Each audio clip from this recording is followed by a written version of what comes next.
ভাবছো মনে এত ফুর্তি কেন জেগেছে? আরে ফুর্তি জাগেনি, আমি এরকমই। বাড়িতে যদি কাজ করি সাউন্ড সিস্টেমে গান চালিয়ে নিই, আর সাথে সাথে ওই যে আমাকে গান করতেই হবে, তাই ভাবলাম তোমাদের সাথে একটু শেয়ার করি। যাই হোক, এখানে আমি কাজে লেগে পড়ে গেছি। তারপর সকালবেলা দিদিভাই পুজো দিয়ে দিয়েছিল, আর আমার বর বলেছিল ফ্রাইড রাইস মাংস খাবে। তো ওই ভিডিওটা ছিল রোববারের। তো এখানে দেখো মাংস আমি বসিয়েও দিয়েছি। তারপর রোববারে বলেছিল যেহেতু খাবে, তো আমি বলেছিলাম তুমি আমাকে সব কিছু এনে দিও, আমি করে দেবো। তারপর এখানে দেখো আমি ফ্রাইড রাইসের জন্য জল বসিয়ে দিয়েছি। অনেকে কিন্তু আছে যে জলের মধ্যে আবার এই তেজপাতা, এলাচ, দারচিনি এসব দেয় না, কিন্তু আমি দিয়ে দিই একবারে। তাহলে ভাতের সাথে যে ভাতটা হয় সেটার সাথে সুন্দর একটা স্মেল আসে। আর ওখানে দেখো মার জন্য পনির করব, কারণ কি মা মুরগির মাংস খায় না।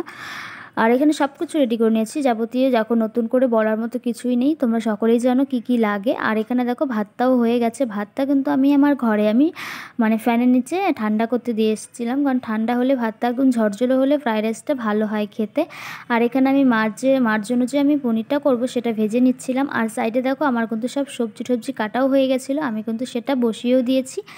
এটা আমি এক্সট্রাভাবে ভেজে নেব। অনেকে আবার ওই ঘিয়ের সাথে যখন একবার ভাতটা দিয়ে দেয় তখনই ভেজে নেয়, বাট আমি কিন্তু না, আমি কিন্তু এটা ভেজে রেখে দেবো।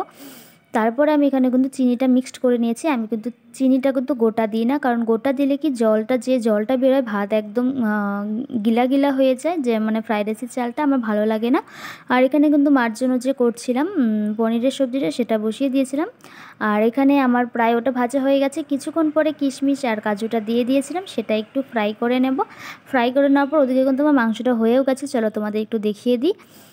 বেশি ঝোলা ঝোলা করিনি, একটু গ্রেভি গ্রেভি করেছি, যেহেতু ফ্রাইড রাইস দিয়ে খাবো। আর বর খেতে চেয়েছে, এটা কোনোদিনও না করি তাই না, অবশ্যই করব যতই কষ্ট হোক। তারপরে এসব করে ঠরে কিন্তু আমি ঘরে টুকটাক কাজও করছিলাম, কারণ কি ঘরে ছোটোখাটো মানে ওয়ার্ড্রপ হয়েছে, তোমরা দেখেছো সেটাই একটু।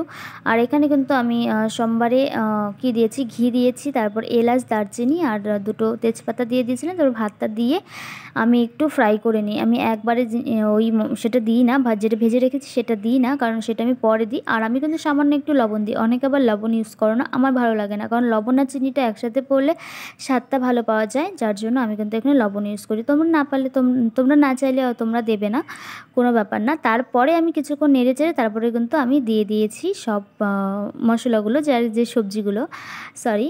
তো দেখো দেখতে অনেক ভালো লাগছে। আর আমি নিজেই বলি যে সত্যি আমি যে ফ্রাইড রাইসটা করি আমার খেতে ভালো লাগে। আর অন্যরা যখন করে, অন্যরা অনেকেই করে, অনেকেরটা ভালো লাগে, বা অনেকেরটা আমার ভালো লাগে না।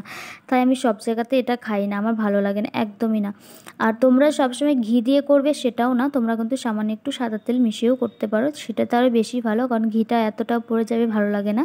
আর আমি তো ঘি এমনিতেই খাই না, কিন্তু ফ্রাইড রাইসে আমি সেরকম গন্ধটা পাই না, তো আমি খেয়ে নিই। তারপরে দেখো সব হয়ে গেছে, তারপর এখানে চিনিটা দিয়ে দিলাম। চিনিটা তুমি এই সবজিটা দেওয়ার কিছুক্ষণ পরে দিয়ে দেবে, তাহলে দেখবে সুন্দর, মানে কি বলবো, চিনিটা থেকে জল যে বেরোয় এটা থেকে সেরকমভাবে জলটা বের হয় না। তোমরা একবার করে দেখো, তোমাদের অবশ্যই ভালো লাগবে।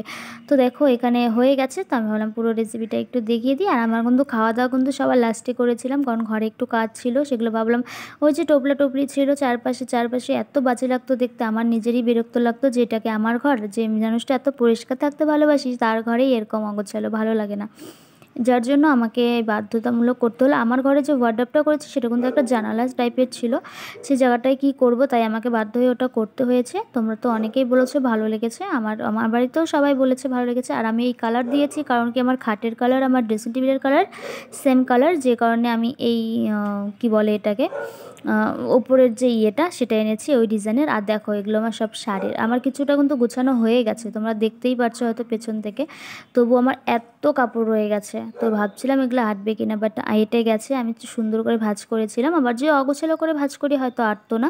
যাই হোক, অনেক কাজ টাজ করেছি, পুরোটাই গুছিয়ে নিয়েছি, সেটা তো তোমরা আগের ব্লগে দেখেইছো, এটা আগের ভিডিও। আলসি মানুষে আর কি হবে। তো তারপর খেয়ে নিয়েছি, খাওয়া দাওয়ার পর তারপরে একটু শুয়ে রেস্ট নিয়েছি, ব্যাস।